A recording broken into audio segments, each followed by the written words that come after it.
बहुत बहुत स्वागत है सर। बहुत धन्यवाद अनुराग जी। कैसे हैं? बहुत शानदार। क्या हाल चाल है आपके क्षेत्र का? बढ़िया बढ़िया।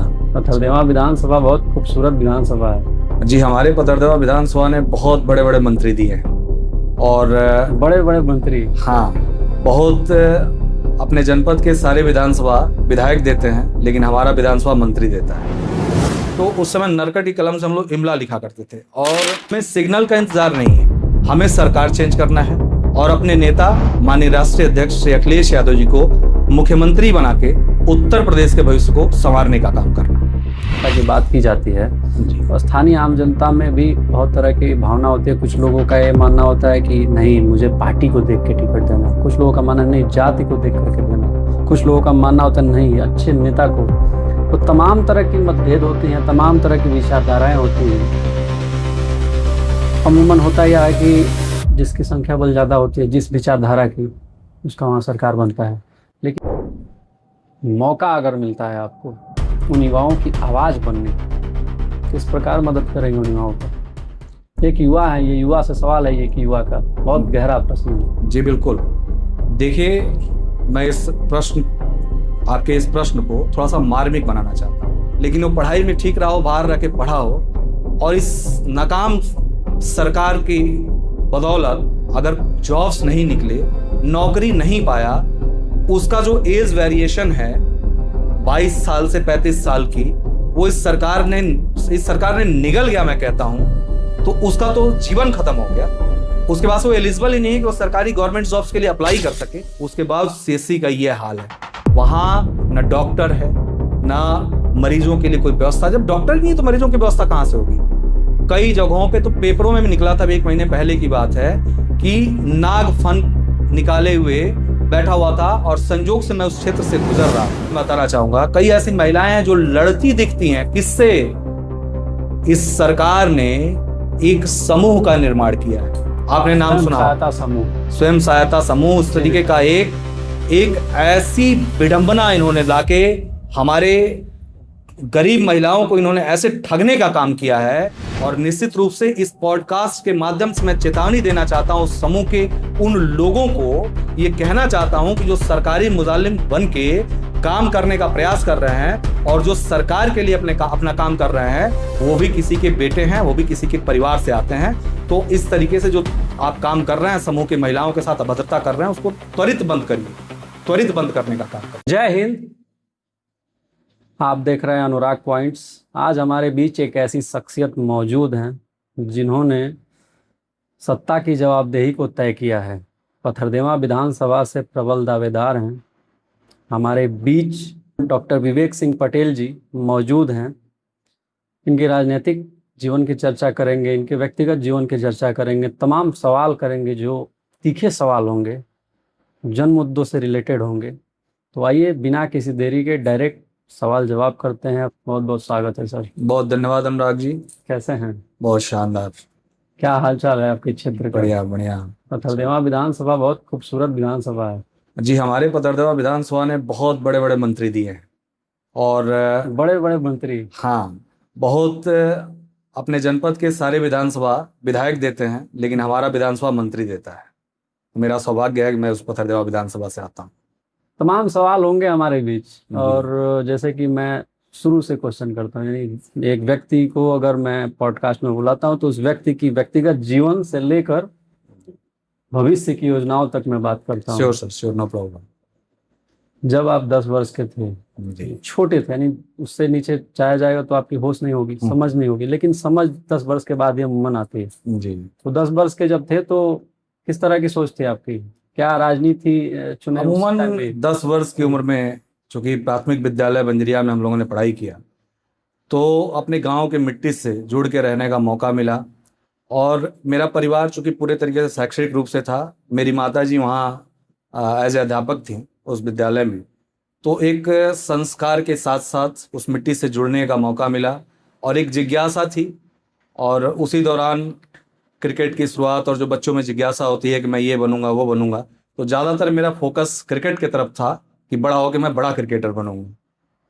मैं बड़ा होकर एक क्रिकेटर ही बनने की ख्वाहिश? जी जी जी, शुरू बचपन की ख्वाहिशें तो वही थी। मैं आपसे जानना चाहूँगा कि जो पार्टी का चयन आपने किया है, समाजवादी पार्टी का, उस पार्टी का विचारधारा पीडीए का है।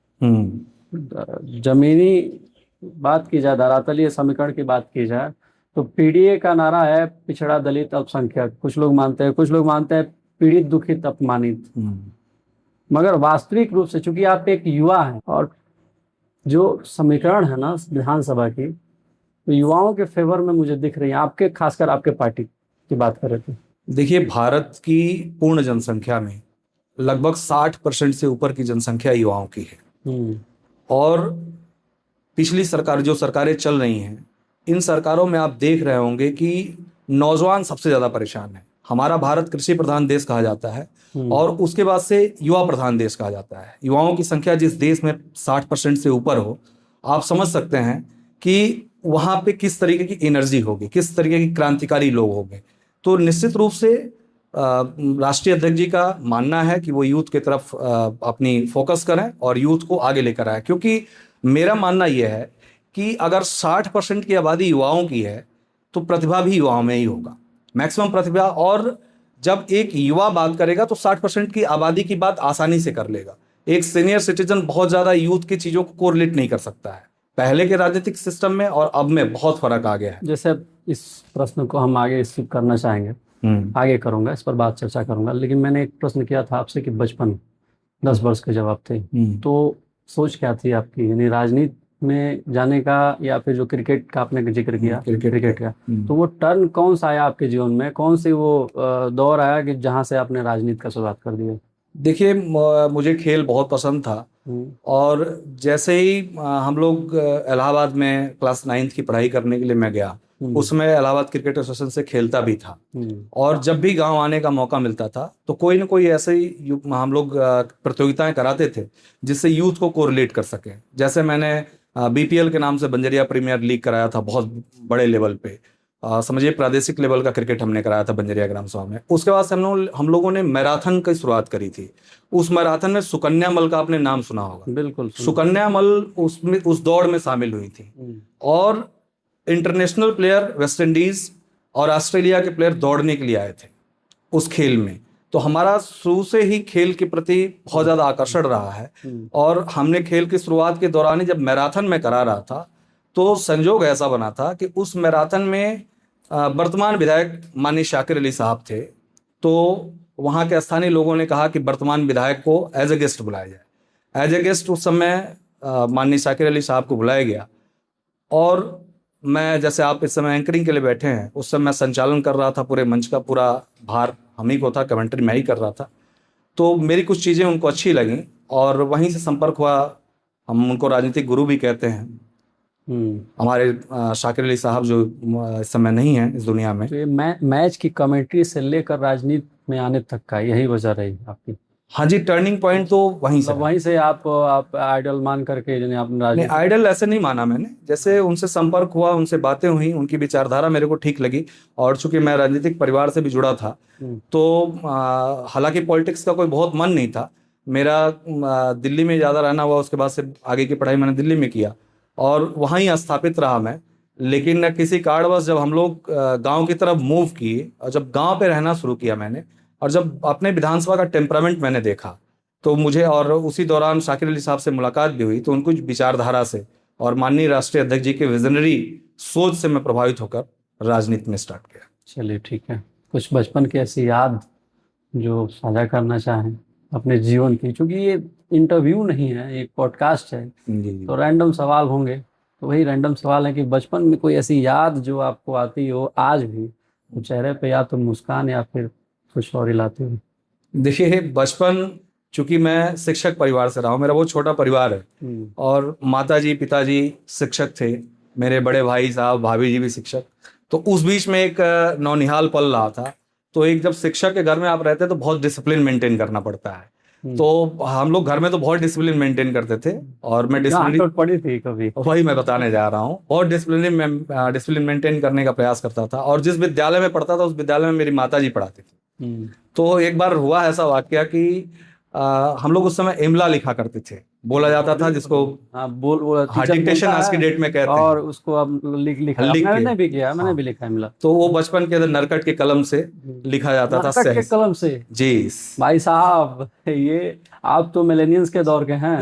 ऐसा नहीं है, हम लोगों का समय चूंकि वो आखिरी नरकट का दौर रहा होगा, हाँ। जो सौभाग्य हम लोगों को मिला, क्योंकि उसके बाद से पेंसिल वगैरह इंक्लूड हो गया। बिल्कुल। तो उस समय जब डिक्टेशन बोला जाता था, आज के डेट में जो डिक्टेशन कहा जाता है, तो उस समय नरकट की कलम से हम लोग इमला लिखा करते थे। और मेरा दुर्भाग्य का ये कि उस दिन माता जी एज ए अध्यापक मेरे सामने बैठी थी, मैं उनके सामने बैठा था, और मुझे इतना डर हो गया था डिसिप्लिन मेंटेन करने के चक्कर में कि 4 लाइन में कई गलतियां मैंने कर दिया, और जो हड़बड़ाहट में, और जो डांट पड़ी मुझे, हाँ। वो आज तक जीवन में हमेशा याद रहता है मुझे। लेकिन वो डांट तो आपकी बेहतरी के लिए थी ना। बिल्कुल बिल्कुल, मेरे जीवन उस के लिए टाइम तो बड़ा बुरा लगा कि मम्मी हमको डांट दी। आज लगता होगा नहीं वो मेरी बेहतरी के लिए है। हाँ, ये खैर मेरा सौभाग्य है कि कहा जाता है कि प्रथम शिक्षा का घर जो होता है माँ वो होती है। माँ होती हैं। बिल्कुल, तो मेरा सौभाग्य रहा कि मेरी माता जी मुझे जन्म भी दी, मेरे अंदर संस्कार भी डाली, और शिक्षा भी मेरे अंदर उन्होंने डाली। वैसे सब देखा जाए तो माँ चाहे पढ़ी लिखी हो या ना हो, माँ तो पहले ही गुरु होते हैं ना। मतलब बिल्कुल बिल्कुल, हर चीज तो दुनिया की हर चीजों को वही बच्चे को जो सिखाना पढ़ाना होता है, शुरुआती जो शिक्षा होती है वो माँ ही देती है। बिल्कुल सर, बिल्कुल। तो खैर ठीक है। आपने जिक्र किया था अखिलेश यादव जी का, तो अखिलेश यादव जी के यूथ विंग में भी आप शामिल हैं जी। काफी फोटोज देखे जाते हैं उनके साथ आपके। तो क्या मान करके चलूं कि इस बार सिग्नल दे दिए हैं या आपको? देखिए, इस बार जो चुनाव होने जा रहा है वो विधायक मंत्री बनने का चुनाव नहीं होने जा रहा। इस बार हम लोग लगे हुए हैं कि जो उत्तर प्रदेश का आम जनमानस महंगाई की, बेरोजगारी की, और जो यूथ बेरोजगारी में धकेला गया है, किसी तरीके से इस आतताई सरकार को उखाड़ के फेंकने के लिए हम लोग दिन प्रतिदिन प्रयास कर रहे हैं। और जहां आपने सीधे ये कह दिया कि क्या आपको मान लिया जाए कि सिग्नल मिल गया है, हमें सिग्नल का इंतजार नहीं है, हमें सरकार चेंज करना है और अपने नेता माननीय राष्ट्रीय अध्यक्ष श्री अखिलेश यादव जी को मुख्यमंत्री बना के उत्तर प्रदेश के भविष्य को संवारने का काम करना है। मतलब ये सोच है कि इस बार सरकार को अपने शासन में लाना है जी, और सत्ता परिवर्तित करना है। बिल्कुल सर, बिल्कुल, किसी कीमत पर सत्ता परिवर्तन करना। चलिए वो तो ठीक है, लेकिन मैं तो क्वेश्चन करूंगा ना आपसे। जी जी बिल्कुल, कोई भी जवाब आपका अधिकार है। बात कर ली जाए क्षेत्र की। पथरदेवा विधानसभा क्षेत्र एक ऐसा विधानसभा क्षेत्र है जहां आपके वर्ग विशेष के लोग ज्यादा हैं। जी, पटेल समाज है, कुर्मी समाज है, निर्णायक भूमिका रखती है। जी जी, लेकिन सत्ता में अब तक वो लोग काबिज नहीं हो पाए, अपनी सरकार उस तरीके से अब तक, यानी कहा जाए स्थानीय स्तर पर बना नहीं पाए। होता है ना कि जब कोई वर्ग विशेष की जनसंख्या वोट ज्यादा होती है तो वहाँ उन्हीं के लीडर होते हैं, उन्हीं के समाज से होते हैं। तो ये कमी मानते हैं या फिर कोई बहुत बड़ी वजह है इसके पीछे? देखिए, मेरा सौभाग्य है कि मैं जिस विधानसभा से हूँ वो हमारा समाज बाहुल्यता के उसमें है, लेकिन आप अगर सर्व समाज को जोड़ के देखें तो निश्चित रूप से अभी तक, जब से विधानसभा बना तब से लेकर अभी तक, किसी ऐसे नेता को जो बाहुल्यता में हो या फिर जो बहुत निचले स्तर पे जमीन से लोगों से जुड़ा हो, उसको नेतृत्व करने की का कभी दौर नहीं मिला, कभी समय नहीं, मौका ही नहीं मिला, उसको मौका नहीं मिला। और हाँ, जैसे आपने ये प्रश्न कर दिया कि आप दावेदार हैं कि आपको टिकट मिल सकता है, तो मैं इसका जवाब आपको देना चाहता हूं कि मैं बिल्कुल पार्टी गाइडलाइन पे चलने वाला एक कार्यकर्ता हूं, और निश्चित रूप से आम जनमानस के हर दुख सुख में खड़ा होने वाला एक व्यक्ति हूं, मुखर होके खड़ा होने वाला व्यक्ति हूं। और इसी 12-15 सालों के राजनीतिक कैरियर में मैं अपने विधानसभा में हर एक मुद्दों को लेकर बहुत बखूबी से उठाया हूं। और एक मजेदार बात आपको बता दूं, जैसे आपने कहा कि निर्णायक भूमिका में, निर्णायक संख्या में आपकी बिरादरी है, लेकिन हमारी बिरादरी का एक नेता हमारे विधानसभा में मौका किसी एक नेता को नहीं मिला। मेरा सौभाग्य है कि मैं समाजवादी पार्टी से जुड़ के काम कर रहा हूं और आम जनमानस की आवाज उठा रहा हूं। आवाज उठाते उठाते और अपने लोगों को, और खासकर पिछड़े दलितों, शोषितों, वंचितों को समझाते समझाते मैं कब उनका लीडर बन गया मुझे ये खुद नहीं समझ में आता है। मतलब आप ही के समाज के लोग और आपके विधानसभा के जो अन्य वर्ग के लोग हैं, समाज के लोग हैं, सभी लोगों ने आपको नेता बना दिया। हाँ, उनकी चाहत है कि हमारे बीच जो हमेशा रहता है वो अगर एज ए नेता हमको। एक नेता होता है सर कि जो अपने तरीके से बनता है, और एक नेता होता है जो जिन्हें आम जनता बनाती है। जी नायक फिल्म देखे हैं? जी सर। नायक फिल्म का क्या है सीन कि नेता बनाया गया, हम्म। जनता ने हम्म। बनाया। हम्म। तो आप जैसे कह रहे हैं कि मुझे समर्थन प्राप्त हुआ, लोग कहें कि आप कुछ करिए, तो आप प्रोत्साहित हुए, आगे बढ़े। इसी के क्रम में मैं ये सवाल करना चाहूंगा आपसे कि भूमिका किसकी रही सबसे ज्यादा? सबसे ज्यादा भूमिका मैं आम जनमानस के उन मुद्दों को देना चाहता हूं जिसे कोई नेता टच नहीं करता। अपनी बड़ी गाड़ियों से घूमना, अच्छे कुर्ता पहनना, अच्छे भाषण देना, ये नेता का कर्तव्य नहीं होता है।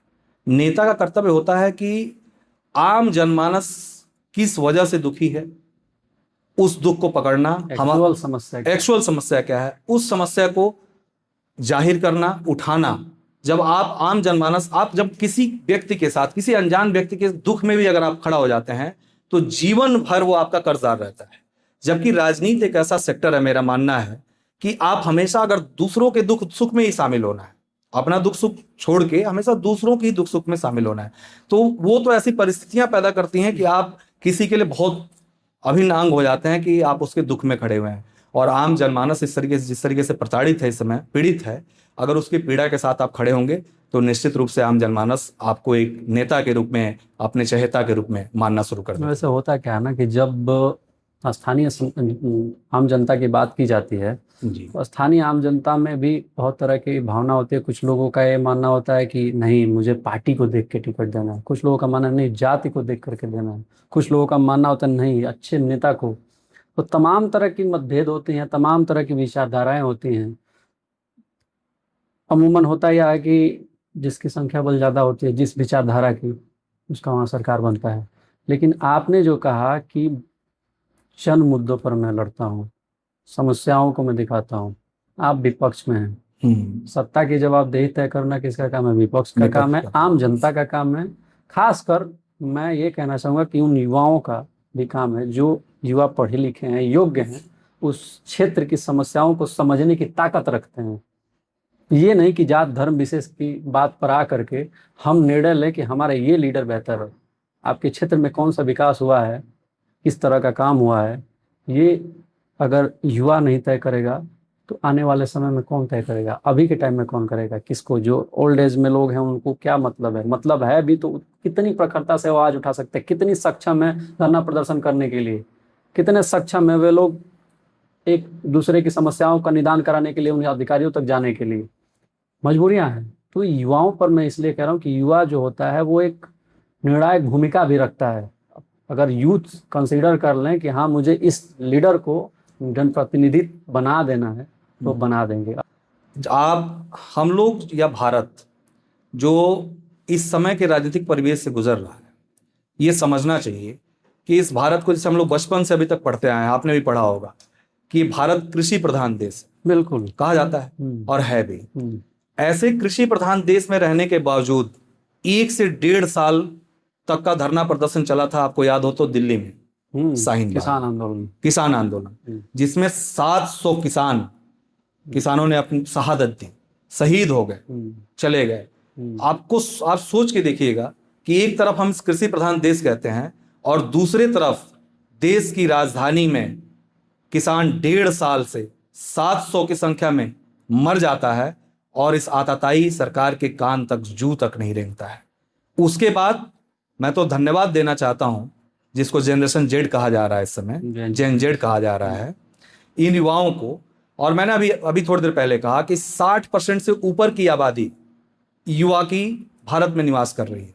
तो अब सत्ता को समझ लेना चाहिए कि अब युवा तय करेगा कि हमारा भविष्य कौन तय करेगा। वाह, क्या बात है भाई, एनर्जी दिख रही है मुझे, आप बहुत बड़े लेवल की, सूर्य आपका तेज है। धन्यवाद। और एक बात पूछना चाहूंगा आपसे, जो जेनजी जनरेशन का आपने जिक्र किया, आप उस जनरेशन के नहीं लगते हैं, मिलेनियल्स। लेकिन मिलेनियल्स जो जनरेशन वाई है, वो जनरेशन एक्स का बहुत सपोर्ट, जेड का बहुत ज़्यादा सपोर्ट कर रहा है।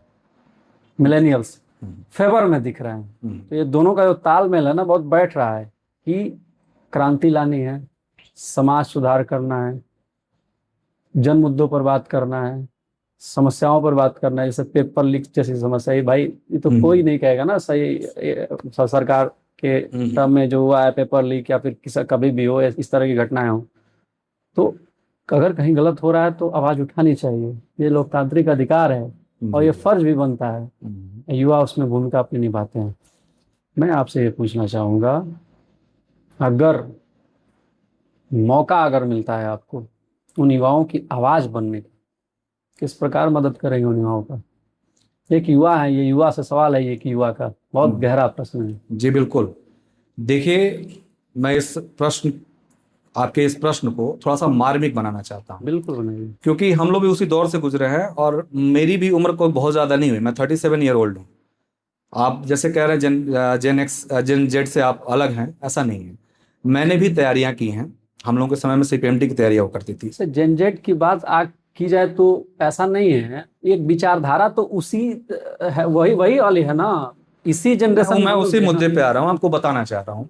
जैसे हम लोग उस क्षेत्र से आते हैं अनुराग जी, जहां अपने घर के बच्चों को पढ़ाने के लिए सामान्यतः 90% घरों की मैं बात कर रहा हूँ, हम लोगों ने भी उस दौर को देखा है।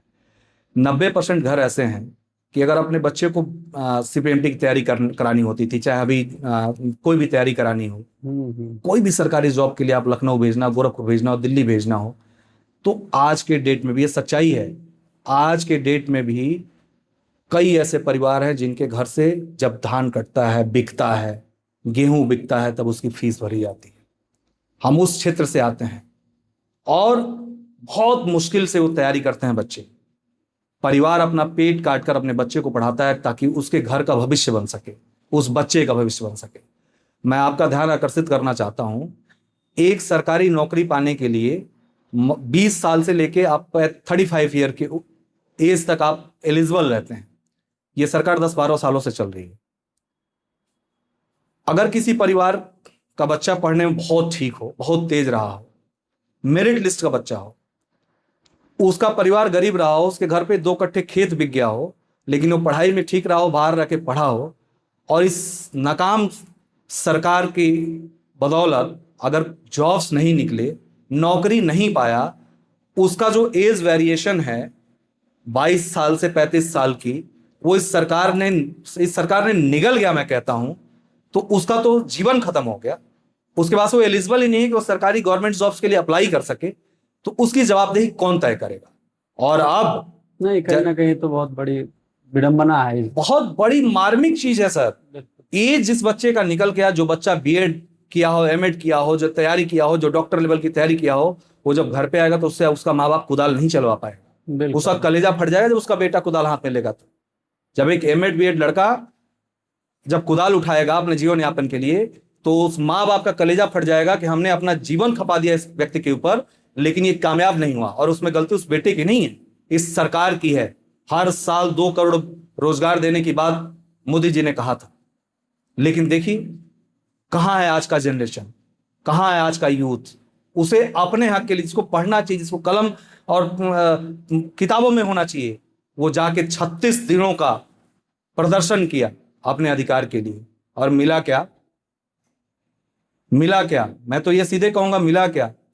एक महज इस्तीफा प्रधान का, और उसके तुरंत बाद उस व्यक्ति को आपने बैठाया, जबकि यूथ ये सोच रहा था कि अब जो आएगा वो हमारी क्रेडिबिलिटी तय करेगा, हम युवा होगा, हमारे भविष्य को तय करेगा, युवा हो चाहे कोई, हमारे भविष्य को तय करेगा। लेकिन किस व्यक्ति को बनाया गया? उनका आपने सुना है, जोशी जी का एक वक्तव्य था कि पिछली सरकारों में लाइट्स नहीं आया करती थी, तो उस वजह से जनसंख्या बढ़ गई। जिसकी सोच इतनी घटिया हो, जिसकी सोच इतनी तुच्छ हो, वो क्या हमारे 60% युवाओं का भविष्य तय करेगा?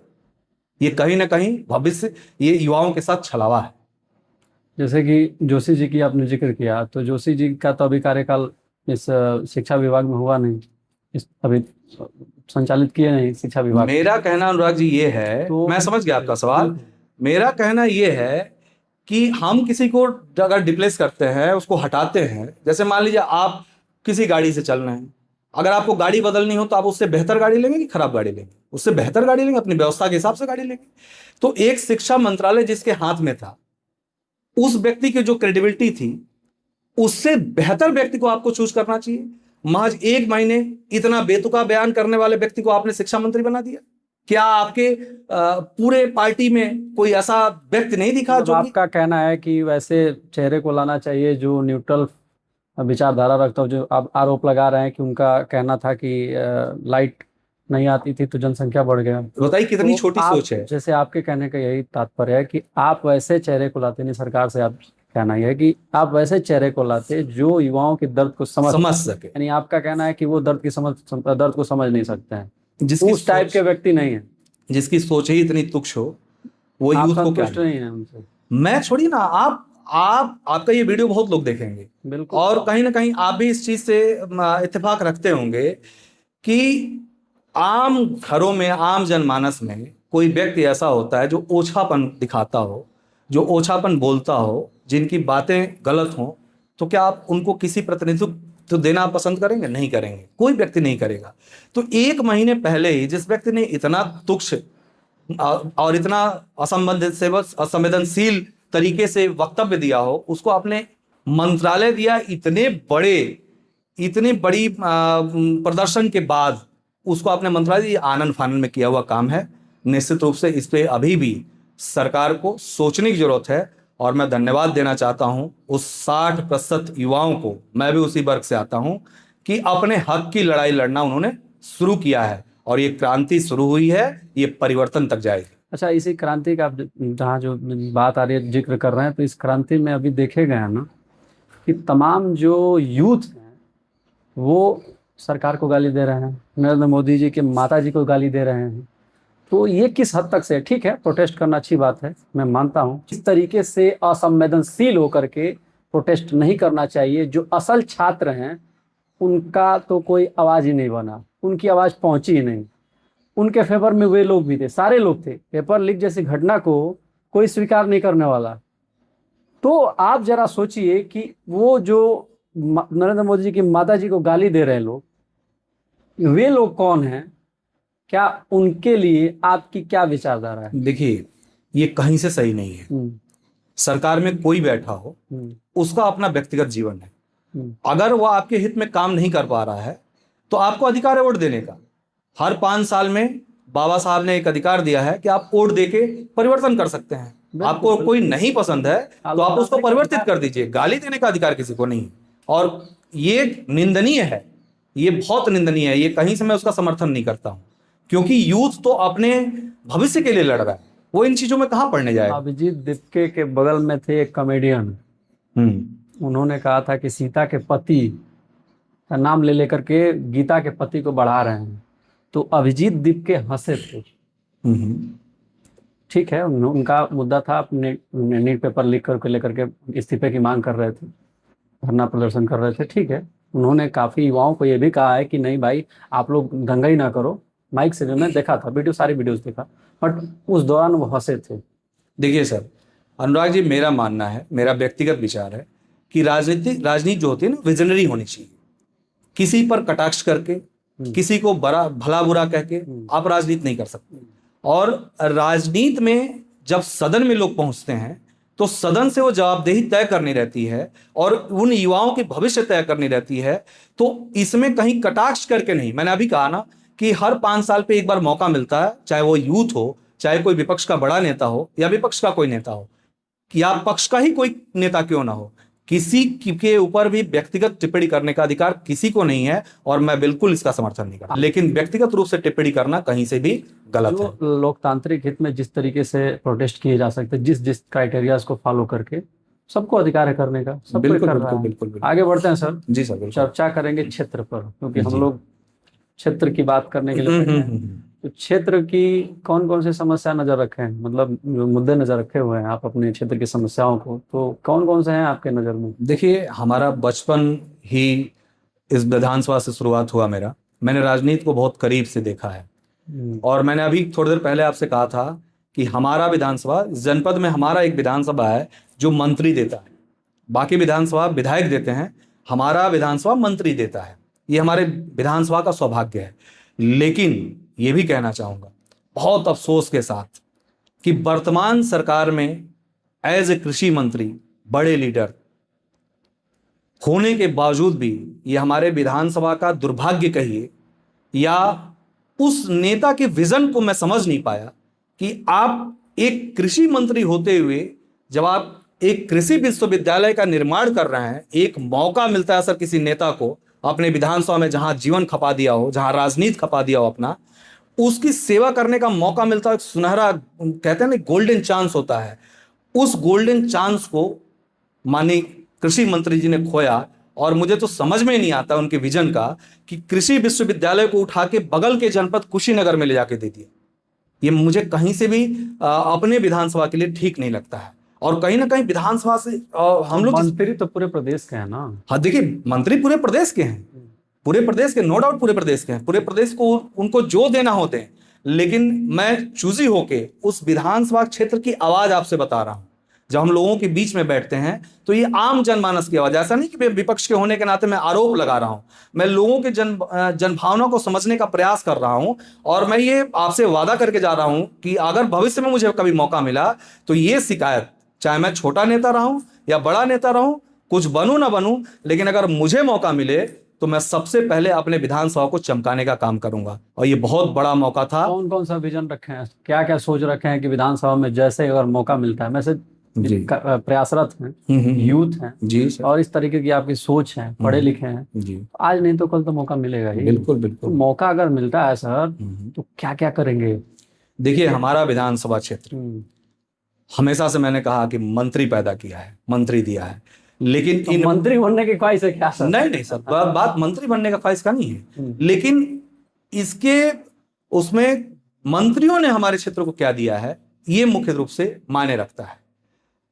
चलिए, हम जिस विधानसभा से सर, हमारी बात पूरी कीजिए, हम जिस विधानसभा से आते हैं, आपने पथरदेवा का नाम सुना, जैसे पथरदेवा विधानसभा के नाम पर पथरदेवा पड़ा है, बिल्कुल। इसके पहले ये कस्या विधानसभा हुआ करता था।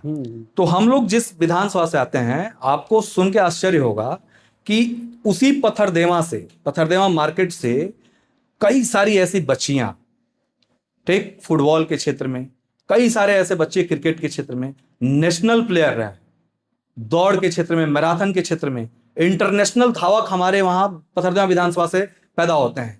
लेकिन संसाधनों का अभाव है। अगर मुझे मौका मिल गया तो मैं अपने उन यूथ के लिए एक सबसे पहले एक शानदार और इंटरनेशनल लेवल का स्टेडियम और सुख सुविधाओं से बिल्कुल उसको परिपूर्ण करके कि हमारा जो यूथ में हमारी जो ताकत है, जो संभावनाएं हैं, वो निखर के आए और आने वाले दिनों में निश्चित रूप से इंटरनेशनल लेवल पे हमारे पथरदेवा विधानसभा के नौजवान साथी उपस्थिति दर्ज कराएं। बहुत बड़ी बात बोल रहे हैं, याद रखिएगा, अगर मौका मिला आप पूरा नहीं किए तो युवाओं में भारी नाराजगी होगी। बिल्कुल सर, मैं खुद यूथ हूँ, मैंने इलाहाबाद चाह दे तो आपको बना देगा। मैंने इलाहाबाद क्रिकेट एसोसिएशन से क्रिकेट खेला है। मैंने मोहम्मद कैफ जी के अगेंस्ट, वो एनजीसी से क्रिकेट खेलते थे हम लोग रणजी ट्रॉफी में, उनके अगेंस्ट मैंने क्रिकेट खेला है। मेरा आधा अभी जो 37 साल के पहले का जो यूथ का जीवन होता है ना सर, वो खेलने कूदने में बीता है। मैं एक खिलाड़ी के रूप में इस चीज को प्रण कर किया हूं कि जब मुझे मौका मिलेगा तो यहां से वो यूथ के सपने पूरे होंगे जो सपने यूथ देखता है और जो हमने देखा था और कहीं ना कहीं संसाधनों की कमी की वजह से पूरा नहीं हो पाया, वो हमारा यूथ उस संसाधनों से वंचित नहीं रहे। बिल्कुल, जिस प्रकार जो जैसा व्यक्ति जिस तरीके से अपने जीवन में किया होता है, उसकी महत्वाकांक्षाएं होती हैं कि वो उस फील्ड में बेहतर करे। क्रिकेट एसोसिएशन के आप मेंबर भी रहे जी, तो कहीं ना कहीं आपका ये होना जायज है कि मैं जब मुझे मौका मिले, क्योंकि सवाल अगर मान लीजिए ना, जिस दिन मौका मिल गया ना, जैसे आपने कहा कृषि का जिक्र किया, कृषि विश्वविद्यालय का, उसी तरीके से अगर मौका जिस दिन मिल गया ना तो युवा एक सवाल करेगा आपने खेल के क्षेत्र में क्या किया। तो आप ऑलरेडी बना करके रखे हैं कि मुझे मौका मिलते हैं मैं इस पर पहल करूंगा, काम करूंगा। ठीक है, क्रिकेट के संदर्भ में, सॉरी, जो खेल के संबंध में सब बोल दिया आप, बट और भी मूलभूत सुविधाएं चाहिए ना, बहुत सारी हैं। अभी तो मैं उन्हीं चीजों में मैं बोलना चाह रहा था, तो बीच में बात रुक गई थी जी। देखिए, हम जिस क्षेत्र से, केवल हमारा क्षेत्र ही नहीं, मुझे तो लग रहा है कि पूरे उत्तर प्रदेश का मामला है, लेकिन चूंकि हम लोग विधानसभा से जुड़े हुए और विधानसभा में सक्रिय हैं, तो उसके असर की बात करें कि हमारे विधानसभा में लाइट की ऐसी प्रॉब्लम है अनुराग जी कि अगर हम और आप ऐसे जैसे बैठ के आप 1-to-1 कर रहे हैं, पॉडकास्ट कर रहे हैं, ये संभव हमारे तरफ नहीं है। हर 2 मिनट में लाइट आना, हर 2 मिनट में लाइट जाना है। कई ऐसे गांव हैं अनुराग जी जहां बिजली के तार ऐसे झूले पड़े हैं कि हम लोगों को गाड़ियां किनारे से लेके जानी पड़ती। जर्जर तार, वही पुराने जमाने के जर्जर तार पड़े हुए हैं। कोई ऐसी आपको हाइडल क्षेत्र नहीं मिलेगा जिसमें दिन भर में 10 मैसेज ये ना आता हो कि फला फीडर जल गया, फला फीडर ये नुकसान हो गया। यानी मेरे कहने का तात्पर्य क्या है कि आपको पिछले 10 सालों से मौका मिला हुआ है, क्या आपकी ये क्षमता नहीं है कि किसी फीडर को चेंज करके वहां पे नए संसाधन लगा दिए जाएं कि इन सारे हाइडलों का तो निर्माण हुआ है ना क्षेत्र में?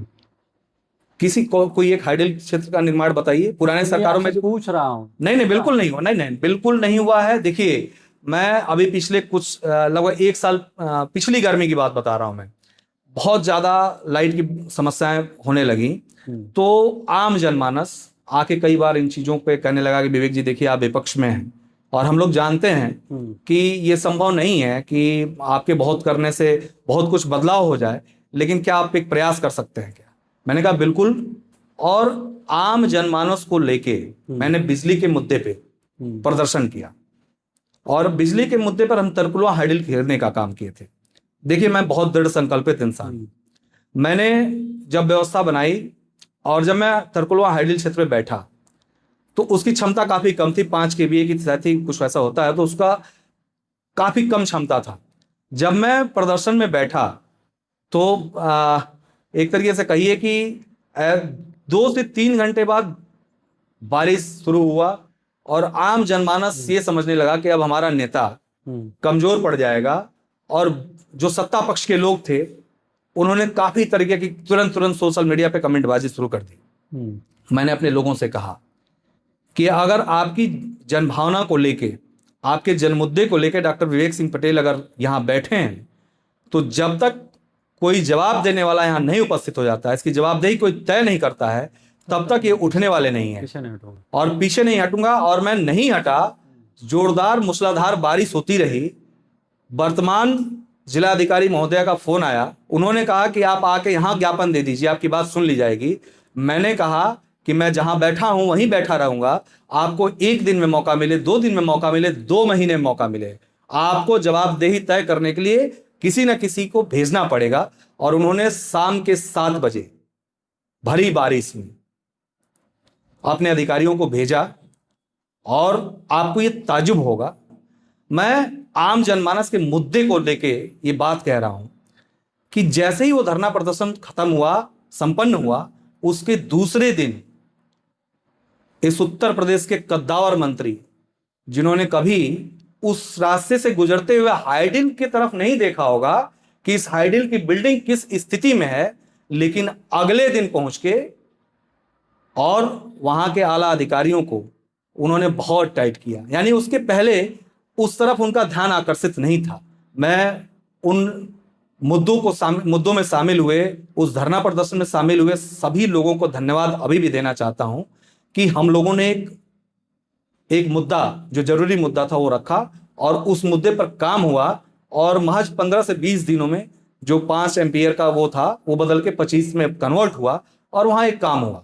अच्छा सर, ठीक है, जैसे वो तो उस क्षेत्र के प्रतिनिधि हैं, तो वो तो ऐसे भी जा सकते हैं ना, जाते हैं, जाते ही होंगे या नहीं? आपने कहा कि नहीं गए अब तक गाड़ी नहीं रुकी, तो ये भी हो सकता है ना कि उनका क्षेत्र है, उनकी समस्याएं सामने आई, प्रोटेस्ट सही आया किसी भी तरीके से, तो अपने मर्जी से भी गए हों। अब जिस वजह से गए हों, हमारा काम है सर, देखिए हमारा काम है कि हम जिस क्षेत्र से राजनीति कर रहे हैं, समस्याओं को दिखाना, बताना जी विपक्ष का काम होता है। बिल्कुल विपक्ष का काम होता है समस्याओं को दिखाना और जितना संभव हो सके उसे हल करना, कराना। तो हम जिस क्षमता में हैं उस क्षमता में हमने दिखाया, उसका हल करने का प्रयास किया। हम जिस विधानसभा क्षेत्र में हैं वहाँ के वही कृषि मंत्री जो आज हैं, वो इसके पहले स्वास्थ्य मंत्री हुआ करते थे। आपको अगर कभी मौका मिले हमारे विधानसभा क्षेत्र में आने का, आप जिस क्षेत्र से घुसिएगा, जिस बॉर्डर से घुसिएगा और जिस बॉर्डर तक निकलिएगा, पकहां से आप घुस के हेतिमपुर तक निकलिएगा या सकरापार तक निकलिएगा, जो प्राथमिक स्वास्थ्य केंद्र हैं, PSC CSC जो हैं, उनकी हालत अगर आप देखेंगे तो आप अपने आप को नहीं रोक पाएंगे, आपका कैमरा निकल जाएगा और आप अपने आप को रोक नहीं पाएंगे कि इस विधानसभा में जितने बड़े बड़े लोग हैं, जितने बड़े बड़े नेता हैं, उसके बाद सीएससी का ये हाल है। वहां न डॉक्टर है, ना मरीजों के लिए कोई व्यवस्था। जब डॉक्टर नहीं है तो मरीजों की व्यवस्था कहां से होगी? कई जगहों पे तो पेपरों में भी निकला था, 1 महीने पहले की बात है, कि नाग फन निकाले हुए बैठा हुआ था और संजोग से मैं उस क्षेत्र से गुजर रहा था। तो जब वहां पे अफरा तफरी देखा, मैं वहां पे गया तो पत्रकार बंधुओं ने उसे पेपर में जगह दिया था कि जहां मरीज होने चाहिए वहां दुर्व्यवस्थाओं के कारण नाग इस समय है। तो ऐसी स्थिति तो हमारे विधानसभा की। मतलब नाग वहां पर बैठा हुआ था मरीजों की जगह।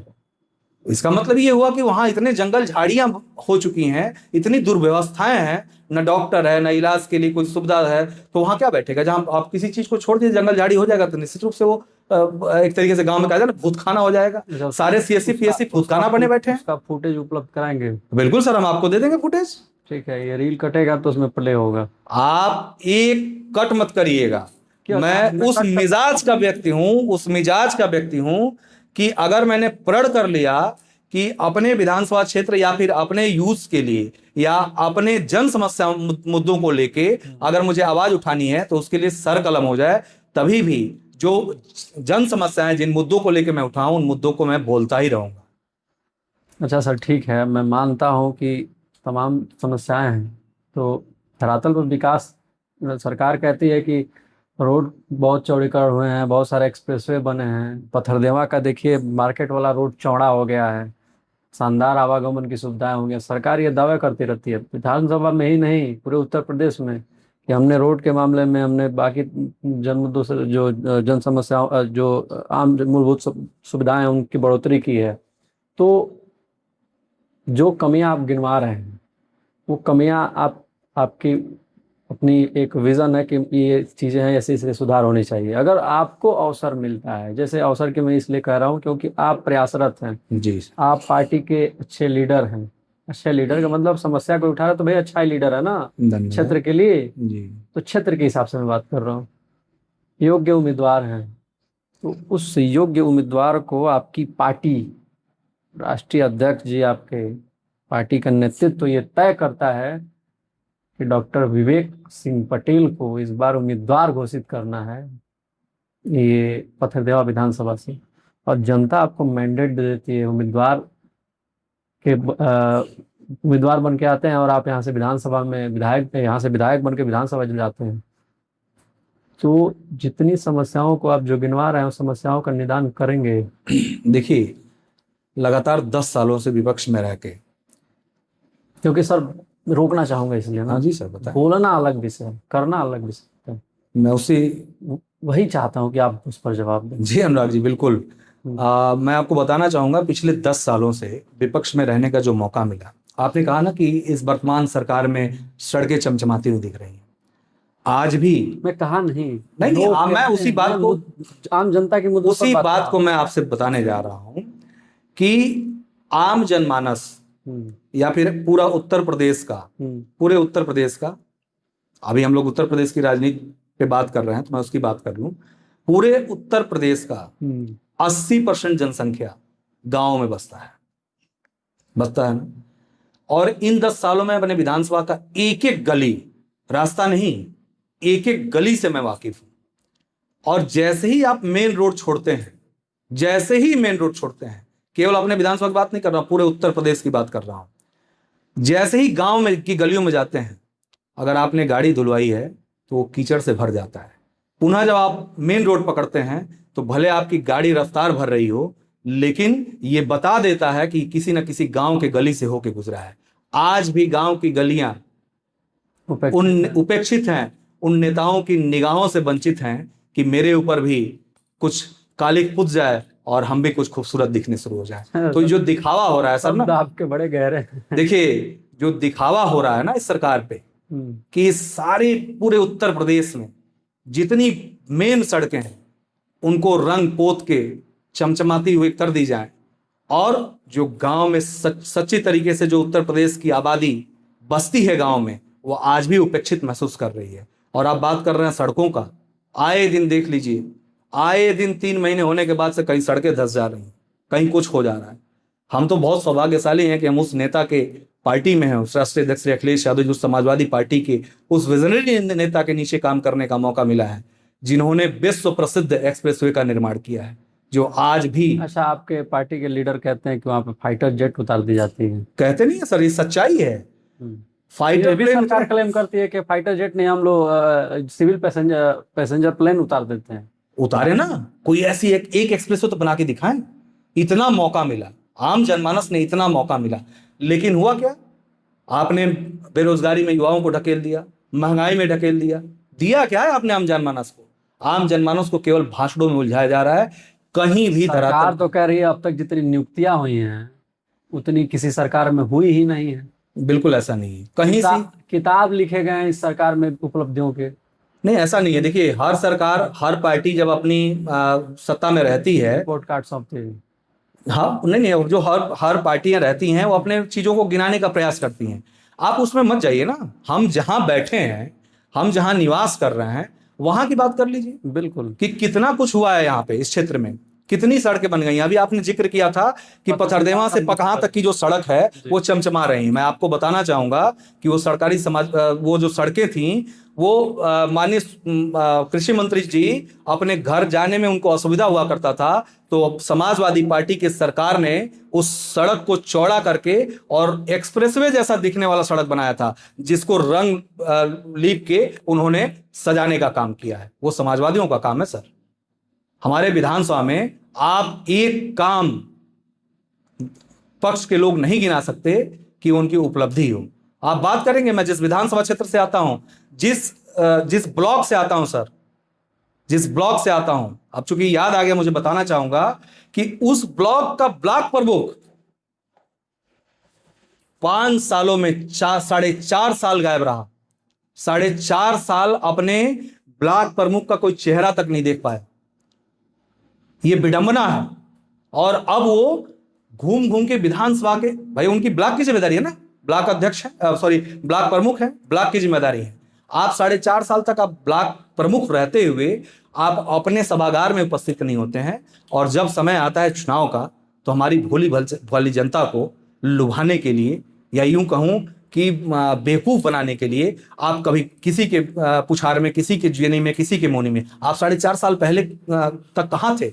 जब यहाँ के बीडीसी ने आपको प्रमुख बनाया, तो यहाँ के जो जनप्रतिनिधि, जो सोचिए जो बीडीसी बने होंगे ना सर, विधानसभा का चुनाव लड़ना आसान है, सांसद बनना आसान है, लेकिन प्रधान और बीडीसी बनना बहुत मुश्किल स्तरीय के जो चुनाव होते हैं बड़े कठिन होते हैं। कारण ये है ना सर कि आप हमेशा आम जनमानस के बीच रहते हैं, आपको प्रतिदिन जवाब देना है। आपको अगर बीडीसी किसी ने चुन लिया, आपने नेता प्रतिनिधि चुन लिया, तो उसको प्रतिदिन जवाब देना है। सोचिए, मैं उन बीडीसी के उस मार्मिक बात को सोचना चाहता हूं, बताना चाहता हूं कि 4.5 सालों में जिसने अपना प्रमुख नहीं देखा हो, वो अपने आम जनमानस को क्या जवाब दिया होगा, और क्या चेहरा लेके, क्या विजन लेके फिर से वो चुनाव में उतरने। उनकी राजनीतिक हत्या अगर किसी ने किया है, तो इस ब्लॉक के ब्लॉक अध्यक्ष ने किया है, और ब्लॉक प्रमुख ने किया है, माननीय सुब्रत शाही जी ने किया है। वो फिर से राजनीति बीडीसी नहीं कर पाएंगे। वो ब्लॉक खोज रहा था 4.5 साल पहले, और आप अब ऐसा क्या करना चाहते हैं कि पूरे विधानसभा को आप घूम रहे हैं? आप किसको बेवकूफ बनाना चाहते हैं? आम जनमानस अपने मुद्दों को लेकर खड़ी हुई है, और निश्चित रूप से एक बड़ा बदलाव देखने को आपको मिलेगा। अब जो आपके कॉन्फिडेंस है, ये कह रहे हैं कि आप पूरी तरीके से फील्ड में उतर चुके हैं। चलिए ठीक है, मैं मानता हूं कि इन समस्याओं को आप उजागर किए, कर रहे हैं, बता रहे हैं, लेकिन सवाल यहाँ यह भी उठते हैं ना कि क्या जो जनसंख्या बल है उन्हीं के फेवर में क्यों रहती है? किस आधार पर आप जनसंख्या बल में समझ नहीं पा रहे? जैसे वोटिंग की प्रतिशत उन्हीं को ज्यादा मिलता है, तभी तो वहां से विधायक बनते हैं। निश्चित रूप से देखिए, तो ये क्यों होता है? इसको नकारा नहीं जा सकता है कि पूरे भारत में या उत्तर प्रदेश में अगर आम जनमानस ने किसी को मौका दिया है, तो ये नकारा नहीं जा सकता है। ये आम जनमानस की मनोभावना है, वो ये सोचती है कि ये पार्टी हमारा भविष्य तय करेगी, तब वो वोट करती है। और आम जनमानस के साथ पिछले 10 सालों से छलावा हो रहा है। वो तंग आ चुकी है। कहीं ना कहीं अगर प्रदेश में भारतीय जनता पार्टी की या फिर देश में भारतीय जनता पार्टी की सरकारें बनी हैं तो अपने आप नहीं बनी है। एक बात बताइए हमें कि आपकी सरकार, आपकी पार्टी के जो वहाँ के पूर्व लीडर थे माननीय ब्रह्मा शंकर जी त्रिपाठी जी, तो उन्होंने अपने समय में कौन कौन से बड़े उपलब्धियों का काम किया, क्योंकि आप ही के सरकार के, आप ही के पार्टी के वो लीडर रहे हैं। देखिए उस क्षेत्र से हमारे विधानसभा क्षेत्र में जब जब समाजवादी पार्टी की सरकार बनी है, कुछ उपलब्धियों को मैं बता रहा हूं सर, एक एक चीज बता रहा हूं। जब जब समाजवादी पार्टी की सरकार बनी है और जिसको भी नेतृत्व करने का मौका मिला है उसने काम किया है रिकॉर्ड तोड़ सर। पूरे विधानसभा, पूरे उत्तर प्रदेश की बात कर रहा हूं, पूरे उत्तर प्रदेश का कोई विधानसभा ऐसा नहीं होगा जितना सड़कों पे बजट खर्च हुआ, जितना सड़कें बनी समाजवादी सरकार में, आज भी किसी सरकार में वो कुवत नहीं है कि उतनी बना पाई हो। जितनी हाइडल क्षेत्रों का निर्माण हमारी समाजवादी सरकार ने किया विधानसभा पथरदेवा में, वही आज भी चल रहा है। इवन वो कह लीजिए कि इन 10 सालों में जर्जर स्थिति में चली गई है। इस सरकार की तो ये क्षमता तक नहीं है कि अगर आम जनमानस अपने मुद्दा को उठाता है, हम जैसे विपक्ष में रहने वाले लोग एक्सीएन को या फिर किसी को जब ज्ञापन देते हैं, राज्यपाल के नाम से ज्ञापन देते हैं, तो इनकी क्षमता तो सर बिजली के जर्जर तार बदलवाने तक की नहीं है। ये काम क्या करेंगे? अच्छा, आपके सरकार की मैं बात किया, आपके पार्टी के जो लीडर हैं उनके टर्म की बात किया मैं, उनके टर्म में क्या क्या हुआ? उन्हीं के टर्म की बात गिनाया मैं आपको। जैसे कि आप जब नहरों पे चलेंगे ना सर मैं बता रहा हूं, मेरे विधानसभा क्षेत्र पथरदेवा के अंतर्गत आप खोजिएगा कि नहर कहाँ है, और जो नहर का रास्ता मिलेगा आप उस पे चलिएगा। वो नहर के रास्ते बताएंगे कि मुझे 10 साल पहले मेरा जीर्णोद्धार किया गया था, मुझे बनाया गया था कि इस नहर से गुजरने वाले या उस नहर के आसपास जो गांव बसे हैं उनका विकास हो सके। लेकिन इन 10 सालों ने मुझे इस हाल पे लाके छोड़ दिया कि मेरी गिट्टियां भी आज उजड़ रही हैं और मुझे इस हाल में कोई पूछने वाला नहीं है। हमारी सरकार ने, समाजवादी पार्टी की सरकार ने, नहरों के गलियों तक को नहीं छोड़ा था रंगने में और उनको पिच करने में और वहां के लोगों के विकास करने में। लेकिन 10 सालों से चल रही सरकार उस सड़क को इस हाल पे ला दिया है कि आपको खोजना पड़ेगा कि इसके पहले इस पे खड़ंजा था या फिर पिच था। चलिए ठीक है। जैसे आगे मेरा प्रश्न यह है आपसे कि बात कर ली गई स्वास्थ्य के बारे में, बात कर ली गई शिक्षा की, बात कर ली गई खेल की, उसी तरह से एक और समस्या क्षेत्र की रहती है, मूलभूत सुविधाओं में अक्सर रहता है। बहुत गहरा प्रश्न है। कुछ महिलाओं को उनके स्वावलंबन के लिए कोई भी सरकार हो, कदमें तो बहुत उठाई जाती हैं, लेकिन महिलाओं के सामाजिक विकास, क्योंकि वोट की प्रतिशत होती है ना सर, 50% तो महिलाओं का भी हक है इस समाज में वोट देने का। बिल्कुल सर। अगर मानते हैं कि कुछ आंकड़ा कम बेस हो सकता है, लेकिन सिर्फ जेंट्स तो वोट करते नहीं, महिलाओं की भी वोट होती हैं, तो सारी मूलभूत सुविधाएं उनके लिए भी हैं, मगर महिला का विकास हो सके। पुरुष समाज जो है सामाजिक रूप से बाहर रहता है, महिला घर में रहती है, उनका विकास हो सके, उनकी समाज में एक अपनी पहचान वो बना सके, तो अपने क्षेत्र में कोई ऐसा महिला डिग्री कॉलेज या फिर उन यूथ जेनजी जनरेशन का आपने जिक्र किया, जो नवयुवक लड़कियां हैं, आप एक युवा हैं, तो सिर्फ एक युवा लड़के की ही आप जिक्र नहीं करेंगे, युवाओं में लड़कियां भी आती हैं, तो उनके लिए आप कौन से कदम उठाएंगे? देखिए अनुराग जी, बहुत शानदार प्रश्न आपका है, क्योंकि लोकतंत्र में वोट देने का अधिकार जितना पुरुष का है उतना महिला का है, और इस भारत में आधी आबादी में महिला रहती है। और आपने मुझसे प्रश्न किया इस तरीके का, तो मैं आपको बता दूं कि अभी थोड़ी देर पहले मैंने आपसे कहा था कि हमारे पथरदेवा से कई सारी ऐसी महिला फुटबॉलर निकली हैं जो आपके उत्तर प्रदेश का प्रतिनिधित्व की हैं। कई ऐसे नाम हैं, और कई ऐसे, जैसे सुकन्या मल का मैंने नाम लिया, सुकन्या मल यहीं से निकली हुई एक लड़की है। और इस तरीके से केवल गर्ल्स ही नहीं, जैसे आपने गर्ल्स कॉलेज की बात किया, तो निश्चित रूप से ये एक बहुत बड़ा मुद्दा है, और इस पे हम लोग बहुत प्रखर तरीके से बात भी रखते हैं। और हमारा तो एक विजन है, मैंने कहा ना, मैं यूथ से हूं, और अगर मुझे जीवन में कभी भी मौका मिलता है, किसी स्तर पे मौका मिलता है, तो निश्चित रूप से चाहे वो पुरुष हो चाहे महिला हो, उसकी भागीदारी सुनिश्चित होगी, तय होगी और उसके विकास की चीजों पर काम किया जाएगा। आपने जो प्रश्न किया है, जब आप प्रश्न कर रहे थे तो एक मेरे मन में एक बात उमड़ के आई, जिससे हम लोग प्रतिदिन, अनुराग जी, मतलब आपको आप सोचने पर मजबूर हो जाएंगे कि मैं किस तरीके से धरातल पे रहता हूं, कि मैं ये जो बात कहने जा रहा हूं कोई नेता नहीं कहेगा आपसे। आप जितना भी पॉडकास्ट कर लें, कोई नेता इस बात को नहीं कहने जाएगा जो मैं कहने जा रहा हूं।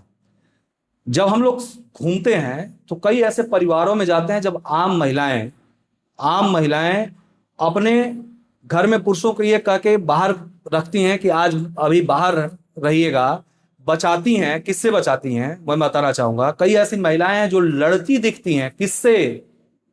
इस सरकार ने एक समूह का निर्माण किया है, आपने नाम सुना, सहायता समूह, स्वयं सहायता समूह। उस तरीके का एक ऐसी विडंबना इन्होंने लाके हमारे गरीब महिलाओं को इन्होंने ऐसे ठगने का काम किया है कि आम महिला अपना आम परिवार चलाने के लिए, अपनी सुख सुविधाओं के लिए, या फिर अगर अपना बच्चा ही पढ़ाना हो गया या कोई ऐसा 10,000, 20,000, 50,000 की जरूरत पड़ गई जो एक आम परिवार नहीं वहन कर सकता, तो वो क्या करता है कि समूह से लोन ले लेता है,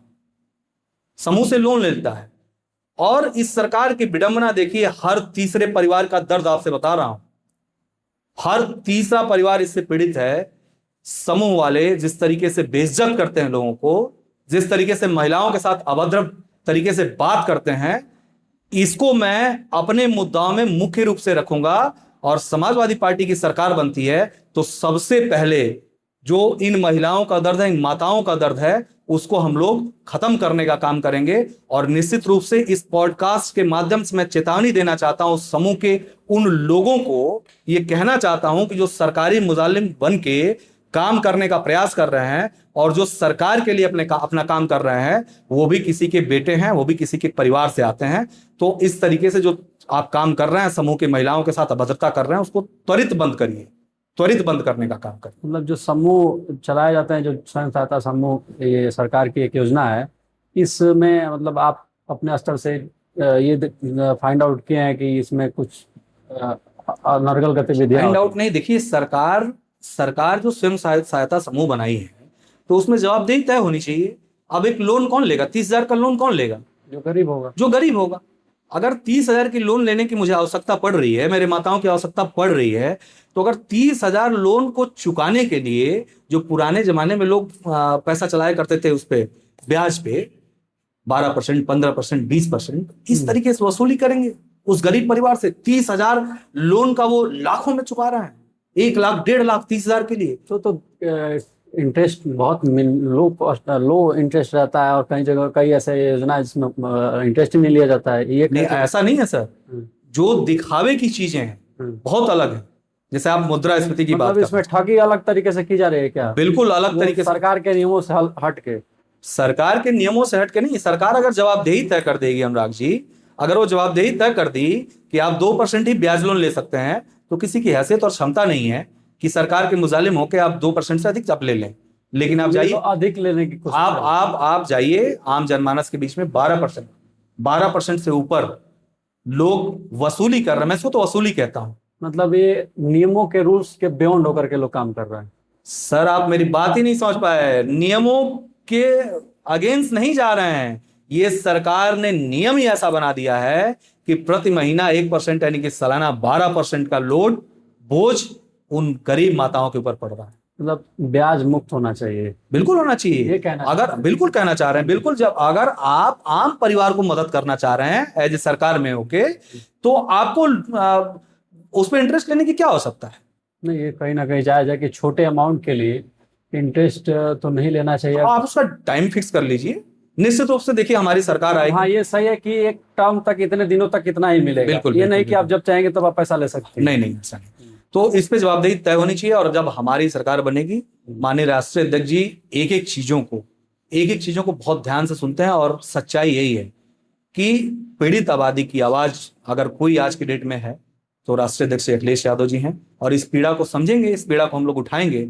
और निश्चित रूप से आपके इस पॉडकास्ट के माध्यम से केवल विधानसभा में नहीं, उत्तर प्रदेश के लिए वादा करके जा रहा हूं कि इस पीड़ा से आम महिलाओं को, आम माताओं को दूर करने का काम हमारी समाजवादी पार्टी मतलब करेगी। ब्याज मुक्त ऋण दिलवाएंगे आप लोग स्वयं सहायता के समूह से जो जुड़ी हुई महिलाएं? बिल्कुल पूरा ये प्रयास वादा करेंगे। कर रहे हैं आप? बिल्कुल सर, पूरा प्रयास मतलब अगर करेंगे। सरकार आपकी बन जाएगी तो आप एक यूथ लीडर के तौर पर ही अपने पार्टी के यूथ लीडर के तौर पर बोल रहे हैं? ये हमारी सोच नहीं है सर, हमारे राष्ट्रीय अध्यक्ष श्री अखिलेश यादव जी की सोच है। वो इतने विजनरी नेता हैं कि उनकी सोच बिल्कुल आम जनमानस के दर्द को अगर कोई समझता है तो वही समझते हैं। कई ऐसी घटनाएं हुई होंगी अनुराग जी, आपने पॉडकास्ट भी किया होगा, आपने देखा भी होगा, सोशल मीडिया के माध्यम से न्यूज चैनलों पे देखा होगा।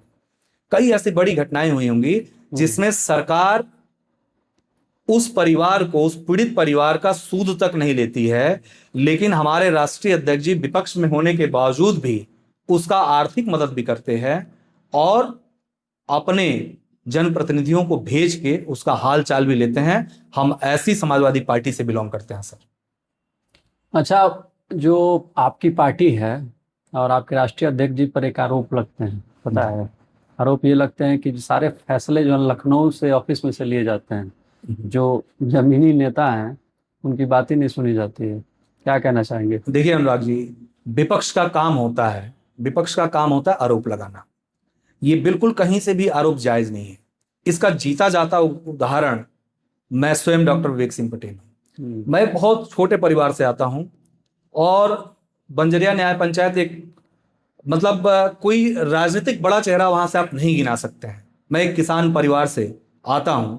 अगर मेरी ऊर्जा को, मेरी योग्यता को और मेरे जैसे एक छोटे कार्यकर्ता को समझने का काम राष्ट्रीय अध्यक्ष जी ने किया है, तो आप कैसे ही आरोप लगा सकते हैं?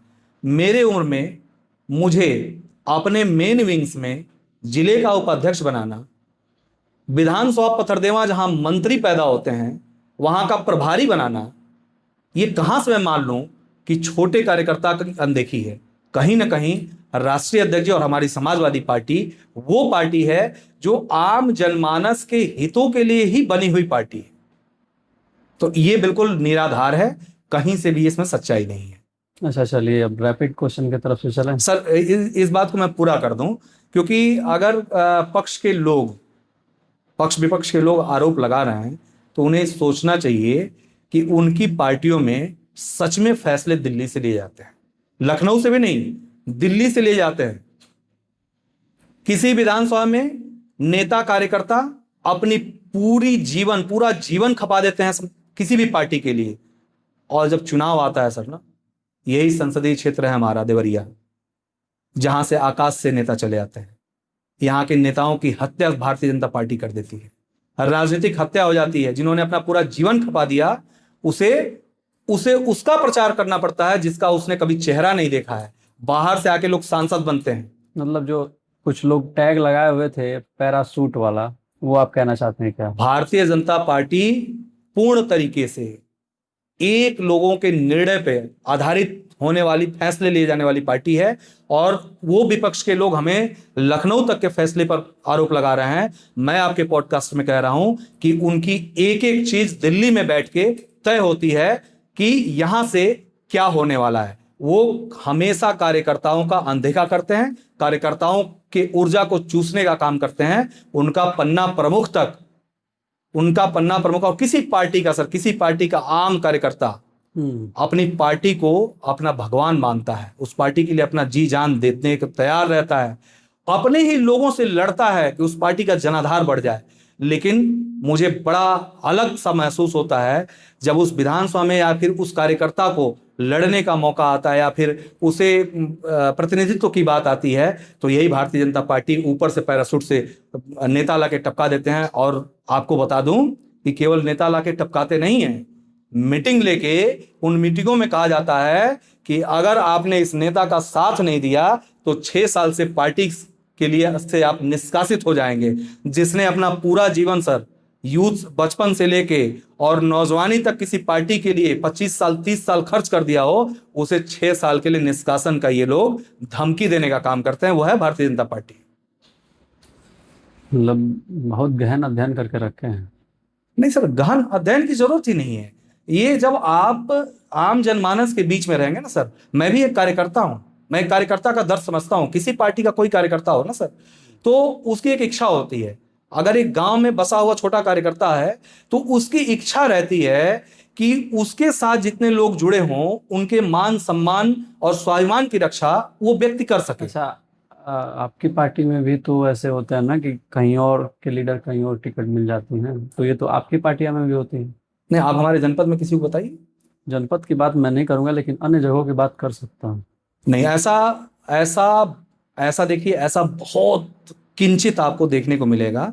और अगर देखने को मिलेगा भी, जैसे डिनाई भी नहीं किसी चीज को किया जा सकता, तो मैं बहुत खुले मन से इसको एक्सेप्ट करते हुए कह रहा हूं कि अगर आपको मिलेगा भी तो उस क्षेत्र का सर सौभाग्य होता है कि इतने बड़े लीडर्स वहां भेजे जाते हैं कि अगर उन लीडर को चुनने का काम किया जाता है तो वो उस जगह का, उस क्षेत्र का, उस विधानसभा का, उस लोकसभा का पूरा बदलाव करने का प्रयास करते हैं। जबकि हम जिस संसदीय क्षेत्र से आते हैं, देवरिया संसदीय क्षेत्र से आते हैं, विधानसभा क्षेत्र से आते हैं, तो विधानसभा में तो खैर अभी तक ऐसा नहीं हुआ है, लेकिन हमारे संसदीय क्षेत्र में अक्सर ऐसा हुआ है कि एक बार जो संसद बन के चला गया ना सर, उसका चेहरा कोई नहीं देखता है। इस बार आपकी पार्टी जो है ना, एक पार्टी से अलायंस है, यानी कांग्रेस से अलायंस है, जो एनडी गठबंधन है। पिछले बार त्रिकोणीय मुकाबला था, मतलब मुकाबला कहा जाए कि कुछ वोट का मोबिलाइज उधर भी था। 2022 की बात, 2022 की मैं बात कर रहा हूँ। इस विधानसभा चुनाव में, जो आने वाला चुनाव है, कांग्रेस आपकी पार्टी एक साथ चुनाव लड़ने जा रही है, यानी एनडी गठबंधन, जो सीट शेयरिंग होगा। हो सकता है कि कोई विधानसभा किसी के खाते में चले जाए, किसी विधानसभा किसी के खाते में चले जाए। ताकत पूरी झोंक दी जा रही है विपक्ष के द्वारा, मतलब सत्ता पक्ष वर्सेस विपक्ष की बात मैं कर रहा हूँ। तो क्या समीकरण होने वाले हैं? देखिए, जो आप अलायंस की बात कर रहे हैं, वो अलायंस केवल इस समय किसी दल का नहीं है। जो विचारधारा वर्तमान परिस्थिति जो राजनीति की बनी हुई है सर, इसमें आम जनमानस, जो यूथ है, आप अलायंस की बात कर रहे हैं, किसी पार्टियों के अलायंस की, ये अलायंस उन यूथ के, उन बेरोजगारों का है, उन नौजवानों का है जिसका भविष्य गर्त में जा रहा है। महंगाई का मार झेल रहे आम बस्तियों में उन लोगों का है जो महंगाई की मार झेल रहे हैं। दिन भर मेहनत करने के बाद उनके घर झोला भर, थैली भर सब्जी नहीं जा पा रहा है, ये उसका अलायंस है। इस बार किसी राजनीतिक दल का अलायंस लड़ने नहीं जा रहा है। इस बार भारतीय जनता पार्टी बनाम आम जनमानस होने जा रहा है। आम जनमानस इस बार उत्तर प्रदेश में 2027 का चुनाव लड़ने जा रहा है, और निश्चित रूप से अपने महंगाई को ध्यान में रखते हुए, अपने बेटा बेटियों के भविष्य को ध्यान में रखते हुए, इस आताताई सरकार को उखाड़ के फेंकने जा रही है और फेंकने का काम करेगी। अच्छा, जैसे एनडी गठबंधन की मैं बात किया, तो असर तो पड़ेगा ना। ताकत तो भी पार्टी देगी, आपके पार्टी को समर्थन दे रही है, यानी कांग्रेस पार्टी समर्थन देगी ना इस बार। बिल्कुल सर, अलायंस है तो समर्थन देगी। मेरी बात में, मेरी जवाब में वही चीज छुपी हुई थी। मैंने कहा कि इस बार अलायंस से हटके आम जनमानस विपक्ष से समझौता, विपक्ष से गठबंधन कर वर्सेस भाजपा, आप कहना भाजपा बनाम आम जनमानस होने जा रहा है।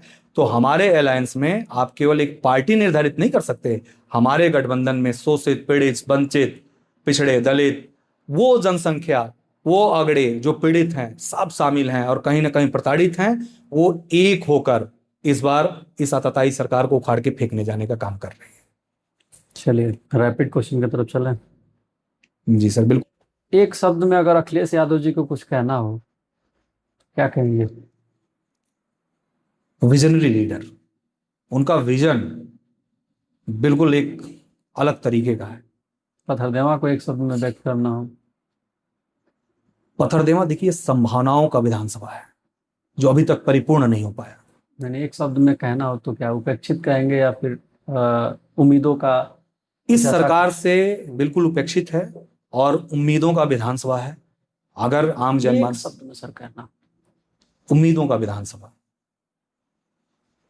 संभावनाओं का विधानसभा। अपने आप को एक शब्द में कुछ कहना हो तो एक शब्द में ही बोलिए।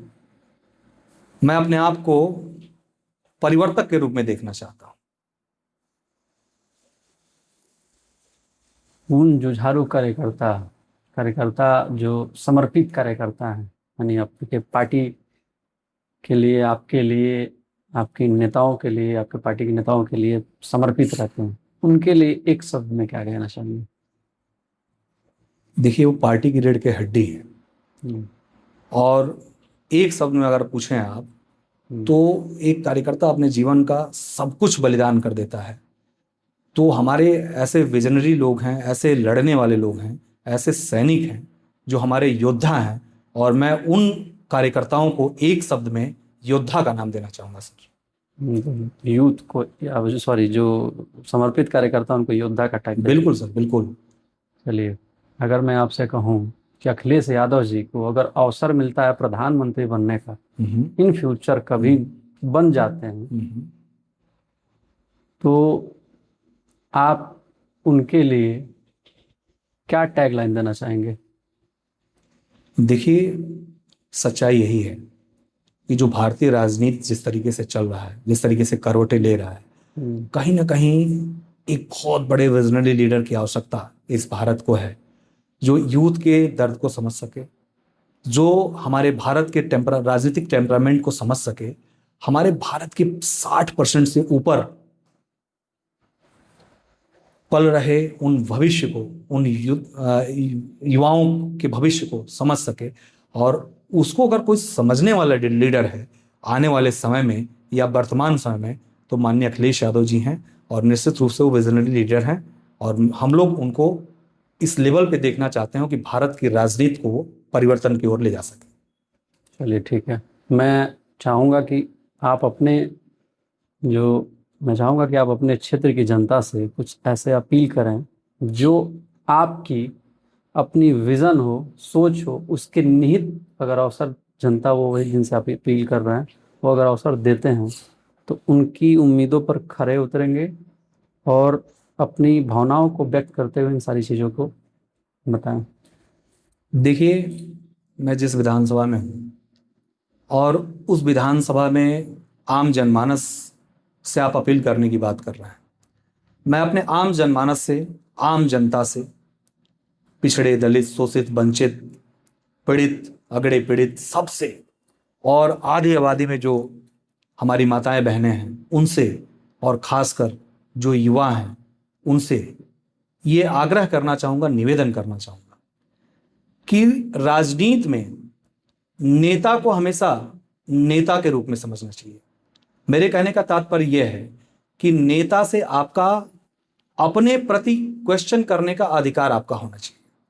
मैं अपने विधानसभा के आम जनमानस को यह कहना चाहता हूं कि आप वो सामर्थ्य लाइए कि चाहे वो कितना बड़ा भी नेता हो, प्रदेश का कितना बड़ा भी नेता हो, या मैं स्वयं डॉक्टर विवेक सिंह पटेल जो इस समय विधानसभा में काम कर रहा हूं, मैं भी अगर मौका मिलता है और मैं विधानसभा में जाने का काम करता हूं, तो ऐ मेरे क्रांतिकारी साथियों, ऐ आम जनमानस, आपको मुझसे भी प्रश्न करने की क्षमता रखनी चाहिए और प्रश्न करना चाहिए। हमारे विधानसभा में ये सबसे बड़ी कमी रही है कि हमारा विधानसभा आज तक किसी नेता से प्रश्न नहीं किया।